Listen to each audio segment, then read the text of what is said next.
घोषणा की थी कि दिवाली के बाद पटाखे फोड़ेंगे। हमें लगता है कि पटाखे भीग गए और आवाज नहीं कर पाए। एक माहौल खड़ा किया गया कि नवाब मलिक के बम ब्लास्ट के आरोपियों से संबंध हैं। देवेंद्र जी, आप 1999 में इस शहर में शायद पहली बार आए विधायक बन के, और 62 साल के जीवन में इस शहर में आपसे पहले दिवंगत मुंडे साहब भी नेता थे जो दाऊद से लोगों को जोड़ते रहे। हम जब मंत्री थे उस वक्त भी दाऊद को लेकर मुंडे साहब के बहुत सारे भाषण विधानसभा में होते रहे। लेकिन इस 62 साल के जीवन में या लोक प्रतिनिधि बनने के 26 साल जीवन में इस तरह के आरोप कभी भी हम पर कोई लगा नहीं पाया। आज एक जगह को लेके आपने कुछ कागजात लोगों के सामने रखे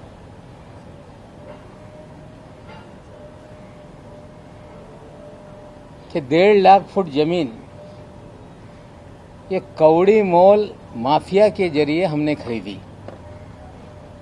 हमें लगता है आपके जो मुखबिर हैं, आपके जानकारी देने वाले, हमें लगता है वो कच्चे खिलाड़ी हैं। आप कहते तो मैं ही सारा कागजात आपको दे देता और भी कागजात आपको उपलब्ध करा देता, लेकिन आपने अंडरवर्ल्ड का खेल शुरू किया है। आज तो सारी चीजें मैं बोलूंगा नहीं, लेकिन कल सुबह 10 बजे देवेंद्र जी का अंडरवर्ल्ड का क्या खेल है इस महाराष्ट्र में, और देवेंद्र जी ने मुख्यमंत्री रहते हुए किस तरह से अंडरवर्ल्ड के जरिए पूरे शहर को हॉस्टेज बना रखा था, कल सुबह 10 बजे उसकी जानकारी देंगे। लेकिन आरोप लगाया गया कि हमने 1.5 लाख फुट जमीन खरीद ली कौड़ी मोल में। देवेंद्र जी ने कहा कि जाली किराएदार उसमें बनाए गए। आप सभी जाकर देख लें, वो 1.5 लाख फुट जमीन पर एक मदीनतुल आमान नाम की कोऑपरेटिव हाउसिंग सोसाइटी है, जो 1984 में वहां इमारत बनी, गोवा वाला कंपाउंड के नाम से जानी जाती है, जिसमें मुनीरा पटेल ने रस्सी वाला को डेवलपमेंट राइट देके वहां पे 140 से 150 मकान बनाकर आम लोगों को बेचे। आज भी वो सोसाइटी वहां पर है। उसके पीछे जो जमीन है उस पे बड़े पैमाने पे झुग्गी झोपड़ी है, और हमारा एक गोडाउन वहां पे है जिसकी सॉलिडस इन्वेस्टमेंट कंपनी की वो लीज पर, जो मुनीरा है उनसे वो लीज पर थी 30 साल पहले से, और आगे हमारी उसी प्रॉपर्टी में 4 दुकानें थी। आप कह रहे हो कि फेक टेनेंसी क्रिएट की गई। बहुत सारे पत्रकार होंगे, जब 1996 में शिवसेना भारतीय जनता पार्टी की सरकार थी, और हमें लगता है शायद 9 नवंबर का ही वो दिन था, और महाराष्ट्र में एक चौंकाने वाला नतीजा आया था जब नवाब मलिक शिवसेना भारतीय जनता पार्टी की सरकार में पहली बार उपचुनाव जीता था, और उस चुनाव का कार्यालय उसी गोवा वाली बिल्डिंग में था और जश्न भी वहीं मनाया गया था। 96 के आप जाकर मेरे कार्यालय के चुनाव के डॉक्यूमेंट निकाल लेंगे तो वहीं से हमने चुनाव लड़ा था। हम किराएदार वहां पे थे।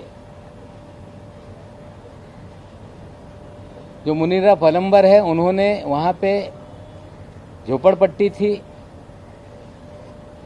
मदीनतुल आमान नाम की सोसाइटी थी, और उन्होंने हमसे संपर्क किया कि हम आपके पास जो गोडाउन है उसकी ओनरशिप हम या पूरी ओनरशिप देना चाहते हैं।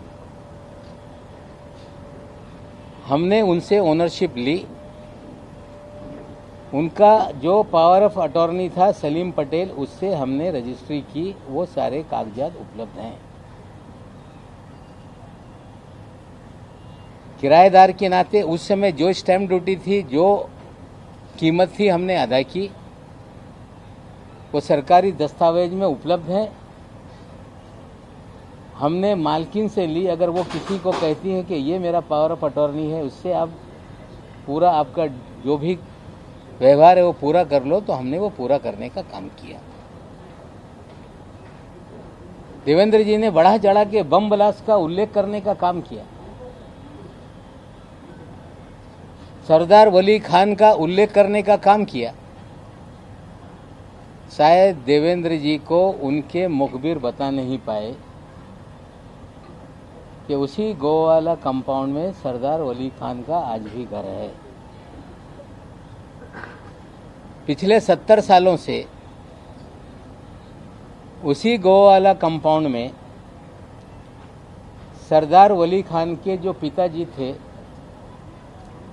वो गोवा वाला परिवार के एक वॉचमैन की तरह वहां पर काम करते थे। और जब हमने संपत्ति गोवा वाला परिवार से ली, तो 300 मीटर पे सरदार वली खान ने अपना नाम चढ़ा लिया था। जब प्रॉपर्टी को हम रजिस्टर करने गए,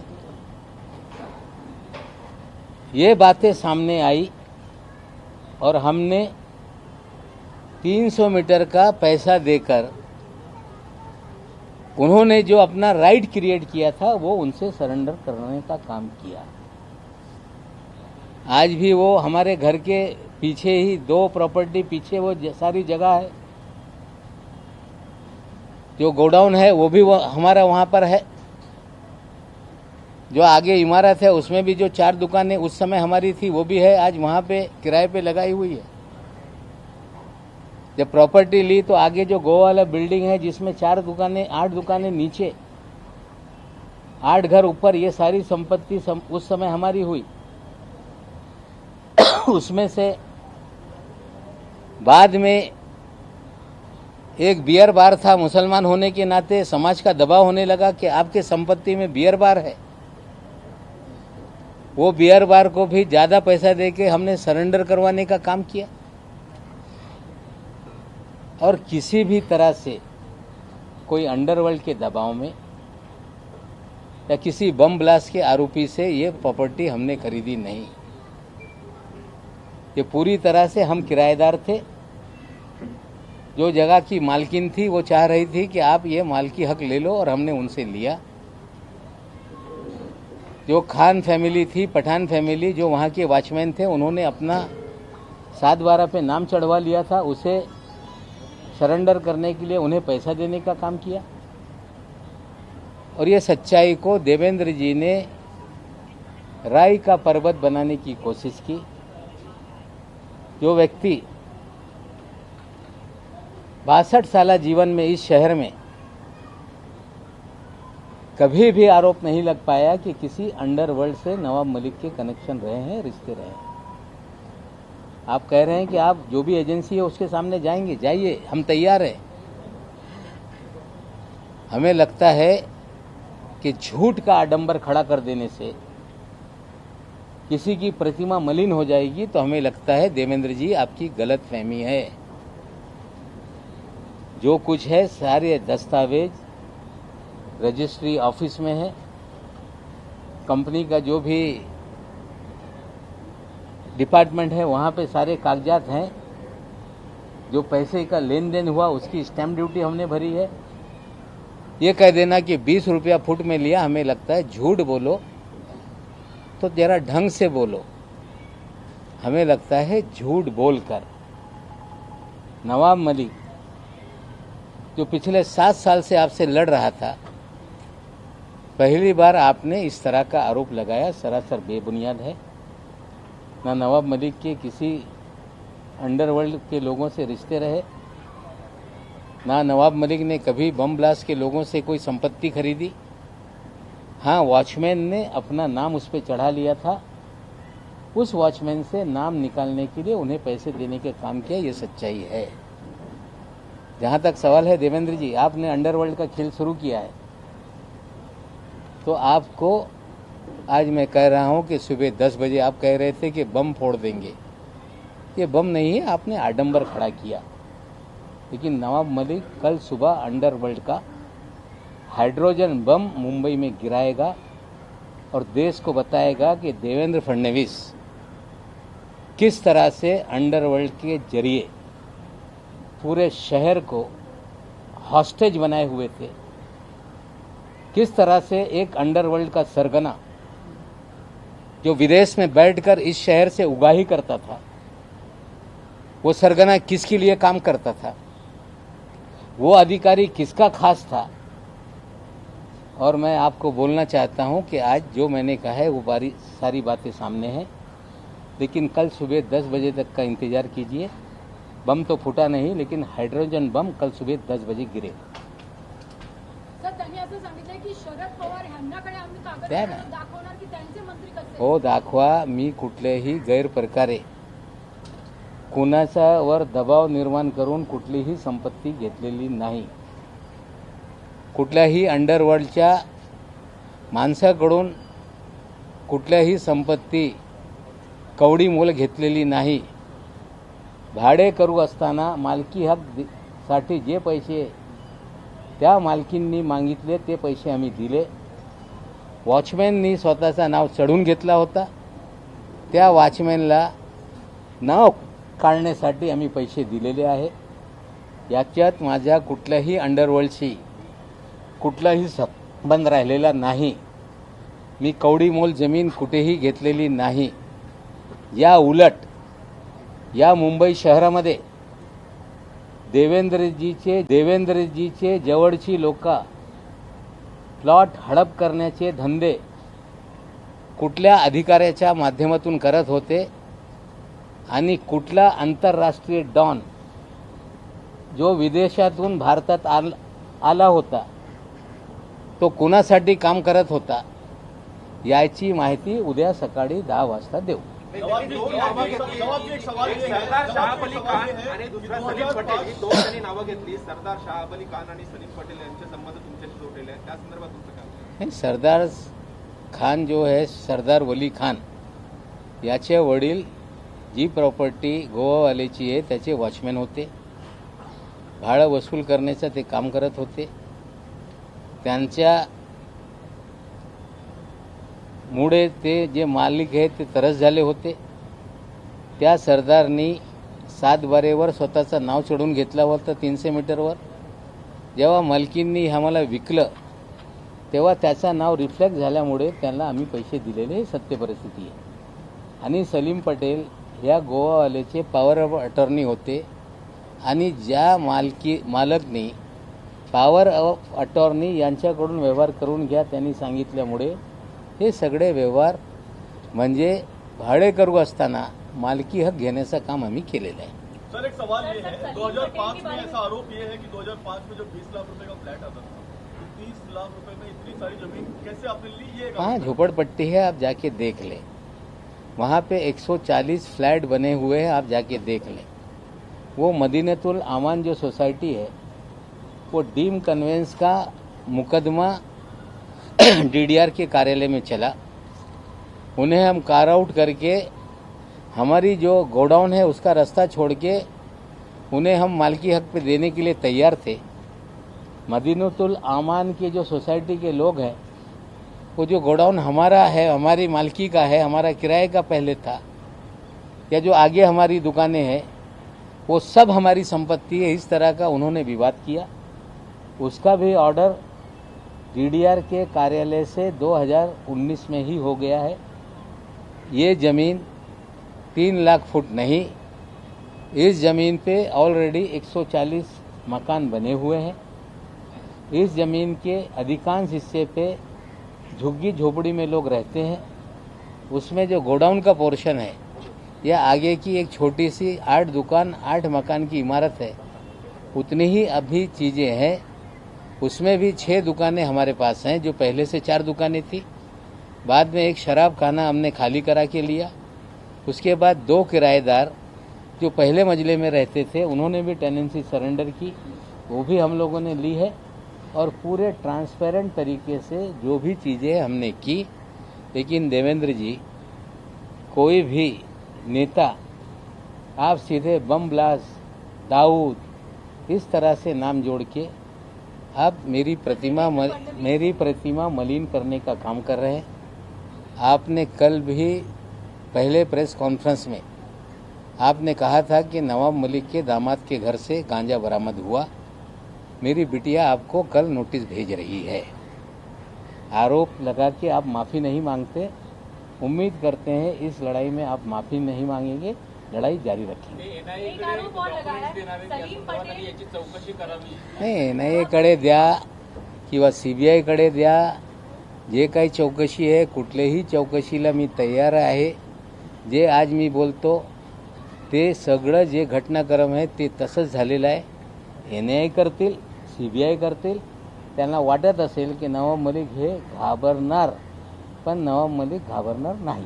एक आरोप देवेंद्र फडणवीस से लगाया, हसीना पारकर का जो फ्रंटमैन था सलीम पटेल, उसके साथ भी संबंध जोड़ने की कोशिश। मैं हसीना पारकर को जानता नहीं, ना मैं किसी गैंगवार वाले का किसका क्या रिश्ता है मैं नहीं जानता। Salim Patel as a power of attorney जो गोवा वाले परिवार के थे, उन्होंने गोवा वाले परिवार के लोगों ने हमें उनके जरिए ही आप ये रजिस्ट्री करके लो। मालकी हक किराएदार हम पहले से थे और मालकाना हक हमने लिया है। जो एक कहानी रचने की काम की जा रही है, हमें लगता है जांच कोई भी एजेंसी कर ले, हम किसी से डरने वाले नहीं। लेकिन कल सुबह 10 बजे जो हम बताएंगे, शायद उसका इंतजार देवेंद्र जी को होना चाहिए। सर, त्यांचं म्हणणं आहे 2005 पासून तुमच्याकडे नोट आलं होतं, मग राष्ट्रवादीने कारवाई करणे केली, माझ्याकडे आपलं कागदपत्र आली म्हणून मी हे समोर मांडलं। नाही, असं आहे, काही त्याच्यात चूक केली नाही। सलीम पटेल ॲब्स्कॉन्डिंग किंवा ते खुखाईत गुंड आहे असं मला कुठलीही माहिती नाही। सरदार खान याचे वडील त्या ठिकाणी वॉचमॅन होते, हा स्वतः वॉचमॅन होता। त्यांनी त्या जागेवर स्वतःचा 7 बारेवर नाम चढून घेतला होता। ते सरेंडर करण्यासाठी त्यांना पैसे देऊन 300 मीटर आम्ही सरेंडर करून घेतलेलं आहे।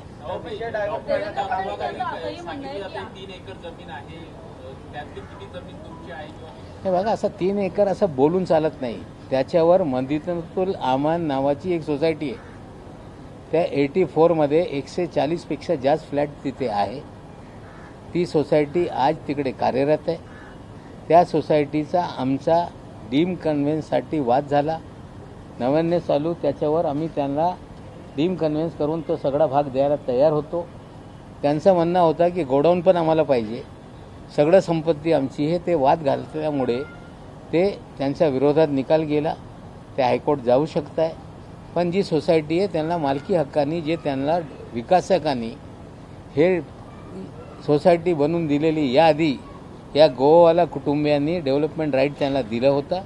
ते संपूर्ण जागा त्यांना आम्ही डीम कन्व्हेन्स देण्याची आमची तयारी पहिलेपासून होती आणि आज पण आहे। नावबाई, सलीम पटेल आणि सरदार वली खान यांचा बॉम्बस्फोटाशी संबंध याची आपल्याला कल्पना होती का? असं आहे की सरदार पटेल हे बॉम्बस्फोटचा आरोपी आहे, जगाला माहीत आहे। पण तो तिकडे राहत होता, त्याचा बाप तिकडे वॉचमॅन होता। जर त्यांनी 7 बारेवर स्वतःचं नाव चढून घेतलं आहे, मग आमच्या टायटल दुरुस्त करण्यासाठी त्यांनी पैसे मागितले। जी किंमत ठरवली ती जागा आमच्या पोझिशनमध्ये होती। त्यांच्या मालकीवर त्यांनी नाव चढून घेतला होता वॉचमॅन असताना। ते आम्ही त्याला पैसे देऊन ती मालकी आम्ही घेतलेली आहे। असा कुठलाही कायदा नाही। जर तसा कायदा असेल तर त्यांनी कारवाई करावी। फडणवीस यांनी म्हणलेलं आहे की आज जी प्रॉपर्टी त्यांनी नाव घेतलेलं आहे त्याच्या संदर्भात अंडरवर्ल्डशी कनेक्शन आहे, पण तुमच्या इतर काही प्रॉपर्टी आहेत 4 त्याच्या। असं बघा, असं आहे, आणखीन एक विषय ते वारंवार ते बोलत राहत आहे। माझ्या मुलांनी बँड्रा इथे